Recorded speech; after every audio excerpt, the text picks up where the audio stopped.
4월 13일 쉴만한 물가교회 온라인 새벽예배에 오신 여러분들을 주님의 이름으로 환영합니다. 오늘 우리들은 이사야서 38장 21절에서 39장 2절의 말씀을 근거해서 두 마음 사이에서의 갈등이라는 제목을 가지고 함께 하나님의 말씀을 생각해 보겠습니다. 히스기야 왕은 여호와 하나님을 섬기며 올바른 길을 걸어갔던 왕입니다. 열왕기야 기자는 열왕기야 18장 3절의 말씀에서 히스기야 왕이 여호와께서 보시기에 정직하게 행하여 라고 기록을 하고 있습니다. 그러므로 히스기야 왕은 자신의 죽음 앞에서 하나님께 간절히 기도하여서 하나님의 마음을 움직인 기도의 사람이었습니다. 이사야 선지자가 하나님의 말씀으로 히스기야 왕의 죽음을 예언했을 때에 히스기야 왕은 어떠한 모습으로 하나님께 나아갔습니까? 간절히 기도하는 모습으로 나아갔습니다. 그 결과 하나님께서는 히스기야 왕의 삶을 15년 더 연장시켜 주시면서 히스기야 왕의 아버지 아하스의 해시계가 뒤로 10도 물러나는 기적을 보여주셨습니다. 그리고 오늘 본문 말씀 38장 21절의 말씀을 보면 히스기야 왕에게 무화과 나무의 열매를 가지고 붙이면 이 질병이 낫게 될 것이다 라고 말씀하고 있습니다. 우리 다 함께 본문 21절의 말씀을 한 목소리로 읽겠습니다.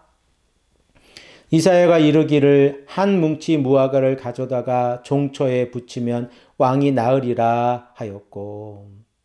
그리고 본문 22절의 말씀을 보면 히스기야 왕이 한 가지 징조를 더 구하고 있는 모습을 바라보게 되어집니다. 우리 다 함께 22절의 말씀도 함께 읽겠습니다. 히스기야도 말하기를 내가 여호와의 전에 올라갈 징조가 무엇이냐 하였더라. 우리들은 하나님께서 히스기야 왕에게 아하스의 해시계가 10도 뒤로 물러나는 이 기적을 보여주셨다는 사실을 알고 있습니다. 그런데 히스기야 왕은 지속적으로 징조를 구하고 있습니다. 그러면 히스기야 왕의 마음 가운데에서 하나님의 기적을 의심하고 있는 마음이 있는 것입니까? 우리들은 이와 반대로 생각을 해 볼 수 있는데 히스기야 왕이 하나님께 징조를 구하는 모습은 자신의 믿음을 하나님께 표현하는 것입니다. 히스기야 왕의 아버지 아하스는 하나님께서 이사야 선지자를 통하여 징조를 보여주신다고 하였을 때에 어떻게 했습니까? 하나님의 징조를 거부했습니다. 그러나 히스기야 왕은 하나님께서 이미 징조를 보여주셨음에도 불구하고 하나님께 자신의 믿음을 표현하며 더 많은 징조를 보여달라고 이렇게 간구하고 있는 모습을 우리들은 바라보게 되어집니다.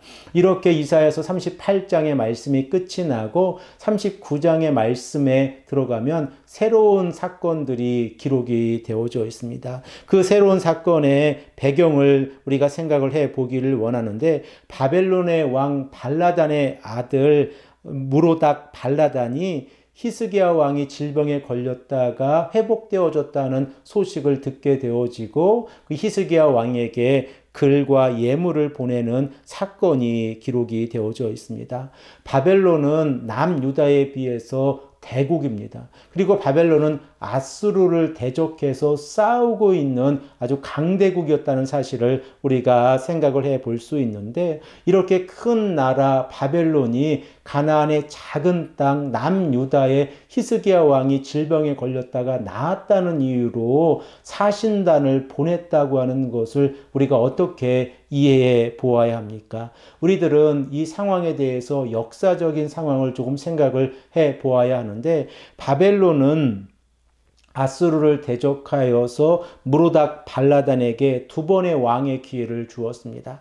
주전 721년에서 710년 그리고 주전 705년에서 703년에 왕위에 올랐던 무로닥 발라단은 이 아수르를 대적하여서 싸우고 있었습니다. 그러나 아수르와 싸웠을 때 지속적으로 힘이 약하다는 것을 느끼게 되어졌고 무로닥 발라단은 이 가나안 땅의 작은 나라 남유다에게도 손을 펼쳐서 자신과 함께하자라고 이렇게 제스처를 표시하고 있는 것입니다. 그리고 만일 애굽이 함께한다고 하면 바벨론과 애굽 그리고 남유다가 함께하여서 아수르와 싸우면 이길 수 있다라고 하는 이런 생각 가운데 있었습니다. 그러므로 오늘 본문 말씀 39장 1절의 말씀을 보면 그가 사신단을 남유다에 보내고 있다는 사실을 우리는 역사적인 배경으로 생각을 해 볼 수 있습니다.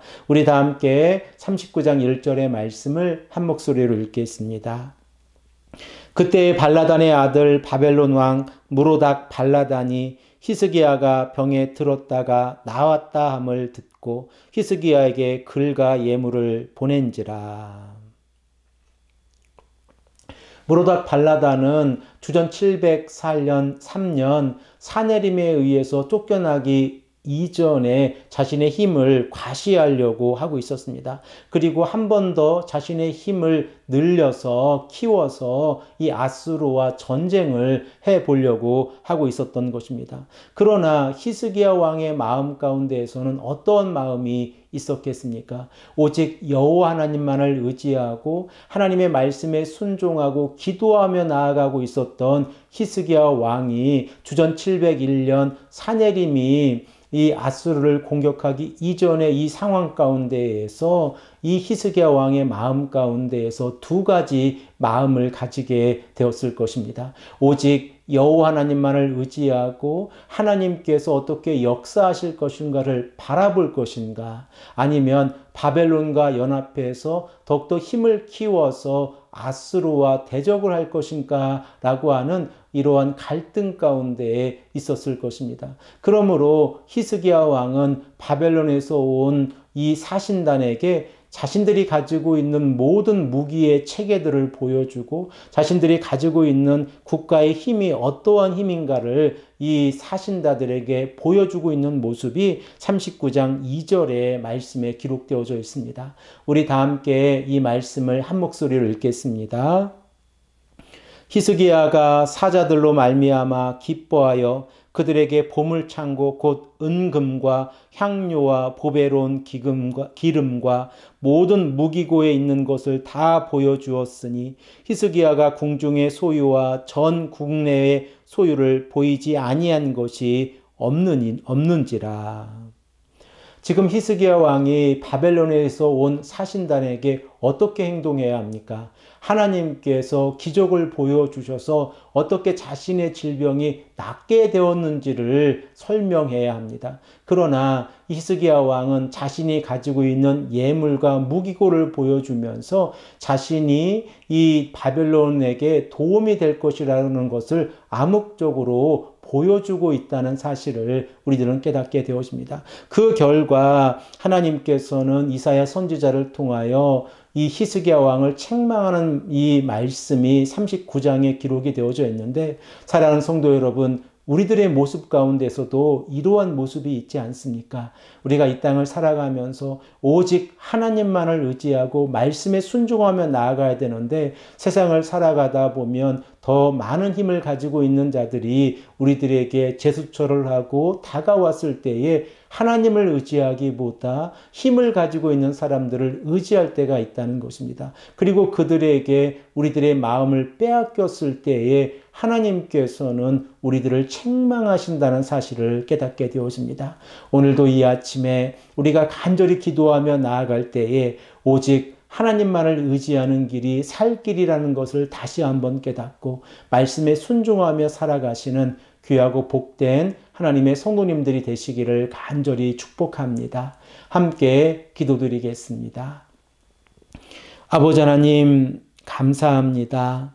하나님께서 히스기야 왕의 삶을 15년이나 더 연장시켜 주셨는데, 히스기야 왕이 하나님께서 어떻게 역사하셔서 자신의 삶을 연장시켜 주셨는지를 이 바벨론의 사신단에게 설명하지 아니하고 자신이 가지고 있는 금과 은과 무기고를 열어서 자랑하고 있는 모습을 우리는 바라보게 되었습니다. 아버지 하나님, 우리들의 모습 가운데에서도 이러한 모습이 있지 아니한지 다시 한번 생각하게 하시고 겸손하게 하나님을 의지하고 말씀에 순종하며 나아갈 수 있도록 인도하여 주시옵소서. 감사드리오며 사랑에 많으신 예수 그리스도의 이름으로 간절히 기도합니다. 아멘.